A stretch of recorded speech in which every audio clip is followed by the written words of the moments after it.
All right, ladies and gentlemen, Rafi Chowdhury here from rafichowdhury.com. And today we're going to talk a little bit about how to get press coverage using and by leveraging your social media accounts. So some important things to understand about press coverage.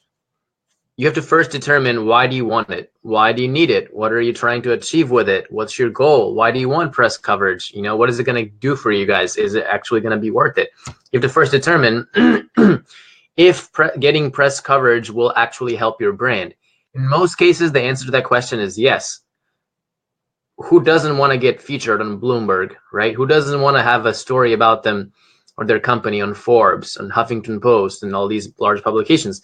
In general, unless it's negative press, chances are that getting some press coverage and people to talk about you and your brand on major trusted publications is probably not going to hurt your company in any way. If anything, it'll help you. Some people even say that there's no such thing as negative press, because like only good things come out of just getting noticed by a lot of people, right? So once you've determined why you're using press and what's your goal with it, then you have to figure out, like you have to come up with very systematic goals and things that you want to achieve. So I would take out a journal or some sort of a calendar and figure out like exactly what are the things that you want to achieve. You want to get on these publications. Why do you want to get on these publications? By when do you want to get on these publications? How does that align up with your actual launch, with your business, with what you guys are doing? That's very, very important to figure out your actual goals with press, because saying you want press coverage is a very broad term. You need to quantify that and put strict guidelines and goals in place, and then set timeline to achieve those goals, just like with anything else. And it's important for press especially. All right, step number 3. The main thing that you want to do is figure out, once you figure out which publications you want to target and who you want to go after, you need to figure out like, what do you like? Do you qualify to be on that publication? Are you in line? Like, will your story actually resonate with the audience of this particular publication? Just because you know how to pitch and you're a really good pitch, and you have a good idea of story, doesn't necessarily mean that every publication out there is going to want to feature you, is going to want to talk about you, is going to want to mention you. You have to figure out, like, is it a good fit? So if you are something related to, like, if you run a business related to, I don't know, let's just say, like, maybe it's not even a business. Maybe you do something for fun. You've done something crazy and you think it's going to get into Yahoo Finance, it doesn't make any sense. Like, Yahoo Finance maybe doesn't care about what you're doing and what your, what your company or your cool idea is about. They're only interested in things that are related to finance. So you have to make sure that your content is in line with what the publication is that you're going after.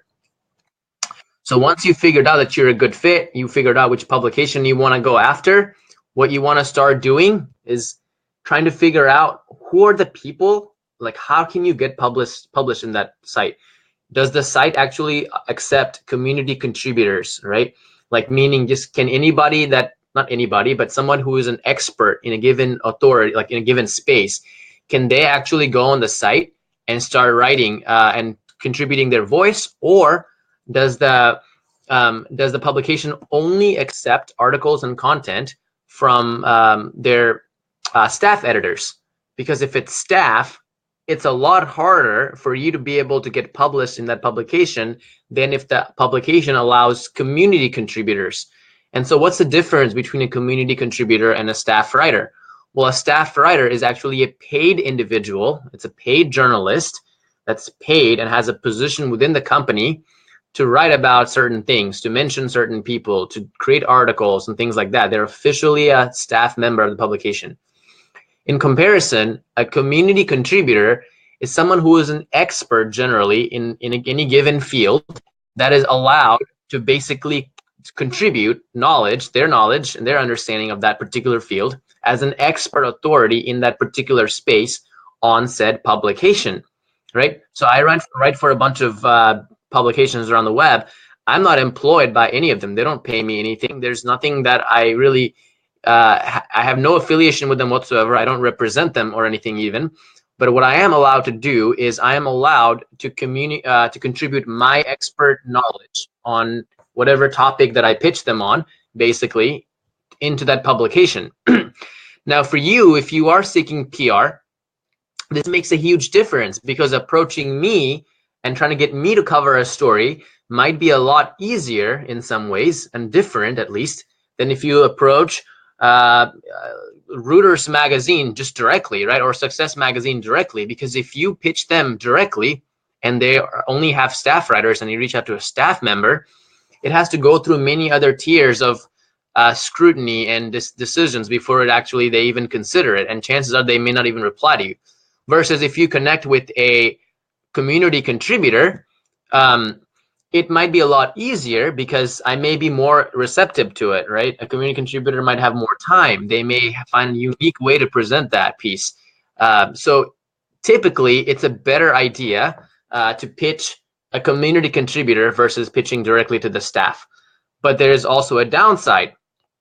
If you're a staff member, you have a lot more authority into what you can do, because a lot of people, like when they try to get press coverage, they want some sort of like a full feature article about them or their company. They want like, like this traditional, like, everything is about me type of article. Well, community contributors typically can't do that. I can't just write an article about John Smith from, who owns a local bakery, because John Smith, unless he's telling a compelling story and I'm educating somehow through his experience or through his story, I'm not going to just be able to feature John Smith's cool story. I may be able to write an article that's similar in nature to what John Smith does and explain, feature him as a example of something, or to explain a thought. But I couldn't just do an article just on John Smith. I mean, can you do a featured thing as a contributor? Sure. If I'm write an article on how Mark Zuckerberg built Facebook, sure. I mean, I think a lot of publications would accept that. But unless you're Mark Zuckerberg, chances are that a community contributor is not going to write a featured article about you, and they can't. So again, you have that limitation working with a community contributor versus staff. But staff are very unlikely to actually take up your pitches unless you're pitching to like local news stations, local journalists, and those kind of places. So you really have to figure that out, like who you're targeting and who you're trying to pitch to. The next thing that I would recommend, tip number 4, I think, is that when you are pitching, just keep in mind, like, journalists are really, really busy people. They're some of the busiest people out there, like editors, journalists, even like community contributors. They get tons of pitches every day. So you want to make their work as easy as possible for them. When you go to them, have a clear story. Okay. Actually, I should have said this. I'll say it in the next point, but I should have really mentioned it now. But you have to have a really creative, good story. And you have to make sure that you do as much of the work for them as you possibly can. So don't just go up to them and start talking their ear off and emailing them about like who you are and what makes you cool. But think of like, how can you do as much of the work for them as possible? Create a draft of the article. Put all your information, like how you want them to present you in a very clear, concise manner. So when they look at it, they already know, okay, this is company X who do this. This is what they're known for. This is what makes them credible. So when they do go to pitch, or when you do go to pitch, they don't have to kind of like ask you any follow-up questions. They have everything you need in one email or one document. So going back, tip number 4 really should have been, is that you have to have a really good, compelling story. The biggest mistake that I see people that, companies that try to get press coverage that make is that they think that just because they made a lot of money, or because their company grew, or they got a new hire or something like that, makes them noteworthy. That doesn't make you newsworthy, right? You have to do something creative. You don't necessarily have to do something creative, but you have to present your story in a unique way. What makes you unique from everybody else out there? It doesn't necessarily have to be how much money you made, but it has to be something that's noteworthy, something that's worthy of news, or something that's educational enough, your experience, that a news website or a major publication will want to pick it up and will want to talk about you guys. So you have to have a really good story, and not just one story. But if you're going for press coverage, you have to tell the same story from many different angles, right? So like somebody is walking down the street, they see a pile of ice, they fall on the ice. Okay, great. Now, I may have told that story that way, but somebody else watching out their window may have had a completely different story. They may be saying, oh, somebody was walking and all of a sudden somebody threw a piece of rock which hit them in the back of the head and they fell and it just happened to be on ice. Well, the same thing, but it's being told completely differently now, right? So when something comes out in the news, like a news item comes out, you guys don't see that it's exact same story being told in the exact same way, right? Each newspaper presents a different angle to the story. So you, as a company looking to get press coverage, also need to think about how can you present the information in many different angles, in many different ways, and not just one simple thing. Especially if all you're saying is just kind of like checking off your highlights of what you've achieved. That doesn't tell a story. You have to have a really good story. That is probably the most important thing that you can do to give yourself a really good chance. Hold on. Drinking green tea. Okay, tip number 6. Tip number 6 is that you have to really make a lot of good connections and build relationships with journalists. And to do that is not so easy because, again, they're busy. They get a lot of pitches. They don't know who you are. So my recommendation is that you need to network with them on social media because that's one of the easiest ways to get to them. I mean, you're not going to live down the street from journalists at Wall Street Journal unless you live on Wall Street, right? And they may be located elsewhere in the US too. I mean, who knows? But on social media, you can really get in touch with a lot of people, and you should definitely use that to your advantage. My recommendation for doing this, again, I don't know if everybody agrees or not, but I think you should just connect with them on Facebook. You should add them on your friend list. You should connect with them on Twitter and tweet at them. You should find out their email address or anything, anywhere, pull it from maybe LinkedIn. You can use any leads. You can use all sorts of, like there's an extension called Reportive that'll, pull their LinkedIn from their emails. I mean, there's lots of different ways. You need to get their contact information and you need to send them an email, first of all. And you also need to reach out to them on social media and try to build a rapport with them. I would recommend that you don't make any pitches until you've really gotten to know a journalist. Like a pitch, like you could say something like, hey, name of journalist, I've been following your work on, name of publication for such and such time. I love what you do. Really enjoyed this last piece that you created. Awesome work. Keep up the great work. And just know that you have at least one fan here in, Memphis, Tennessee. Love, Rafi, whatever. And just that's it. Just leave it at that. A couple of weeks later, follow up with them again and say, hey, I love this other piece that you created too. So they know this way that you get noticed because other people aren't doing this, right? You need to stand out from everybody else that contacts them. And one of the best ways that you can do that is by repeatedly reaching out to them without asking them for something. Help them out or something. Maybe you could make a recommendation. Hey, I noticed that you wrote this piece that covers this, and this, but you forgot to mention that. I was just curious why you didn't mention this, even though it's a really big thing in that, on that topic. Do you mind if I actually make a suggestion on it? That way, you're building up a relationship with these people without asking them for something. Most people on the internet just literally hit up somebody and they ask for something and they try to make a sale and they get turned down. They wonder why people aren't buying. It's because they don't know who you are, right? Ask them, what do they do, who they are, compliment them, make them feel like you actually care about them as a person rather than just as a sales, pitch, especially journalists, because they get tons of pitches, like I said. So you really have to become their friend. And one of the easiest ways you can become their friend is to add them on Facebook, add them on LinkedIn, add them on, follow them on Twitter and tweet at them. Don't message them because everybody knows, I get at least 500-600 messages on my Twitter account, every day. I don't check them. Half of them are spam anyway. So you need to tweet at them because everybody checks their tweets. Let me answer a couple of these questions here. Okay, Shanur Niloy asks, which social network can you suggest for more professional connection? Here's my recommendation on that. I am a huge believer in okay, I don't know if you guys ever read a book. There's a book out there called what do you call it? Dang it. Predictably Irrational by Dan Ariely. And Dan talks about how there's two frames that we always operate in. And one of them is a social frame, the other one is a business frame.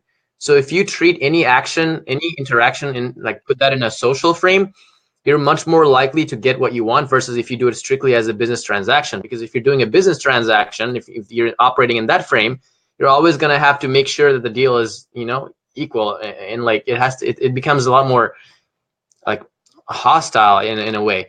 And so personally, I try to make things as friendly as possible. I try to, you know, be friends with everybody. Like I share pretty much everything about my personal life on social media, you know, with business, even I take a very, very casual approach to it. Do some people hate it? Sure, they do. Some people absolutely look at my emails, look at how silly it looks, and they ignore it. They look at the stuff that I post on Facebook. They decide they don't want to do business with me, and that's fine.